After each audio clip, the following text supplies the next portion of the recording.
Good morning students. आज हम लोग chapter 2 the grid on the globe का रिवीजन करेंगे। तो सबसे पहले हम first topic shape of the अर्थ से स्टार्ट करते हैं। तो चलिए स्टार्ट करते हैं। शेप ऑफ द अर्थ, हमारे अर्थ का शेप कैसा है।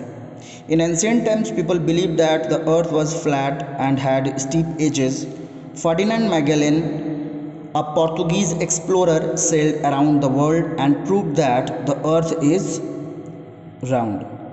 Pictures taken from space have also proved that the earth is like a sphere. It is round but is slightly flattened at the top and at the bottom.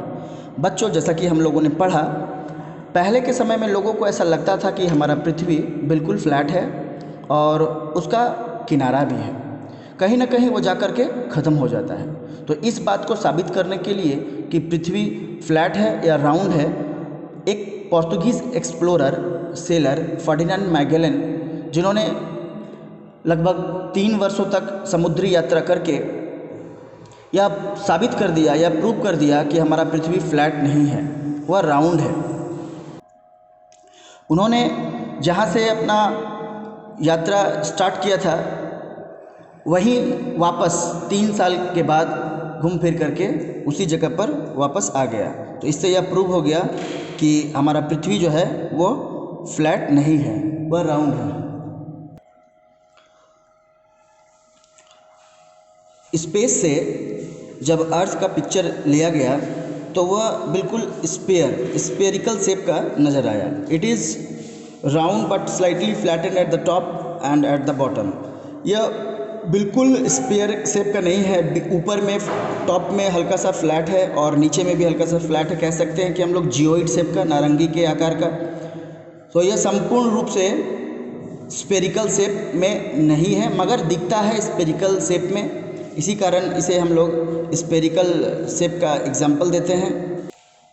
चलिए next topic देखते हैं, globe. A globe is a 3 dimensional spherical model of the earth. The earth is so large that we can't see all of it at once. A model of the earth helps us to see what the earth looks like. बच्चों, globe 3D view हमें दिखाता है। यह 3 dimensional spherical model है हमारे अर्थ का। हम लोग जिधर से भी देखें यह एक ही जैसा दिखता है।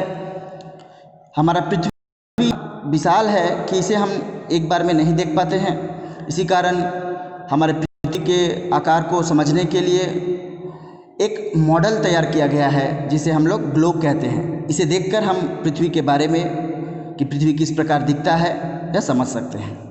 चलिए नेक्स्ट आगे बढ़ते हैं। Grid is a network of some imaginary horizontal and vertical lines around the earth. Grid एक हॉरिजॉन्टल और वर्टिकल लाइंस का कह सकते हैं कि यह एक इमेजिनरी लाइंस है जो एक नेट जैसा आकार तैयार करता है। यह हमारे पृथ्वी में एक जालीनुमा आकार तैयार करता है। यह हॉरिजॉन्टल और वर्टिकल लाइंस का एक गुच्छा होता है।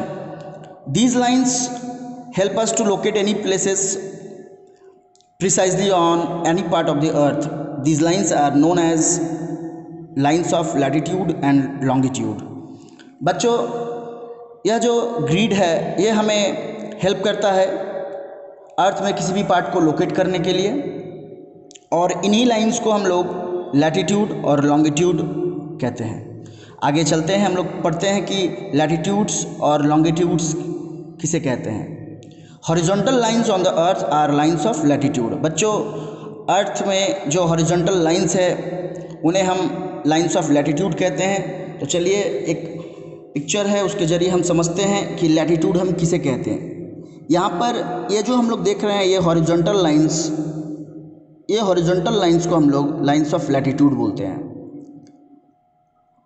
अब आगे चलते हैं, हम लोग देखते हैं लाइंस ऑफ लॉन्गिट्यूड के बारे में पढ़ेंगे। Vertical lines on the earth are lines of longitude. ये जो लाइंस हम लोग देख रहे हैं ये वर्टिकल लाइंस, ये जो ऊपर से नीचे की ओर, नॉर्थ से साउथ की ओर आ रही है, इसे हम लोग लॉन्गिट्यूड कहते हैं, लाइंस ऑफ लॉन्गिट्यूड। बच्चों, अब हम लोग आगे प्राइम मेरिडियन के बारे में पढ़ेंगे। प्राइम मेरिडियन क्या है? Lines of longitude are a way to measure how far a location is east or west of a universal vertical line. बच्चों ये जो देख रहे हैं हम लोग 0 डिग्री, ये 0 डिग्री मेरिडियन को ही हम लोग प्राइम मेरिडियन कहते हैं। और इसी के बेस पर ये जो लाइंस ऑफ लॉन्गिट्यूड है, इसकी स्थिति को हम लोग दर्शाते हैं कि वह इस लाइंस ऑफ ये प्राइम मेरिडियन से या लाइंस ऑफ लॉन्गिट्यूड कितने दूरी पर है। तो यह कह सकते हैं कि 0 डिग्री मेरिडियन यानी प्राइम मेरिडियन यह बेस है। इसी के आधार पर हम लोग लाइंस ऑफ लॉन्गिट्यूड की दूरी को मेजर करते हैं। तो बच्चों आज हम लोगों का चैप्टर 2 ख़त्म हो गया है। इससे इस चैप्टर से रिलेटेड क्वेश्चन आंसर्स आपको स्कूल अर्थ ऐप में भेज दिया जाएगा। आप एक बार क्वेश्चन आंसर को पुनः अपने एसएसटी कॉपी में रिवीजन वर्क लिख करके लर्न और राइट कर लीजिएगा। Thank you.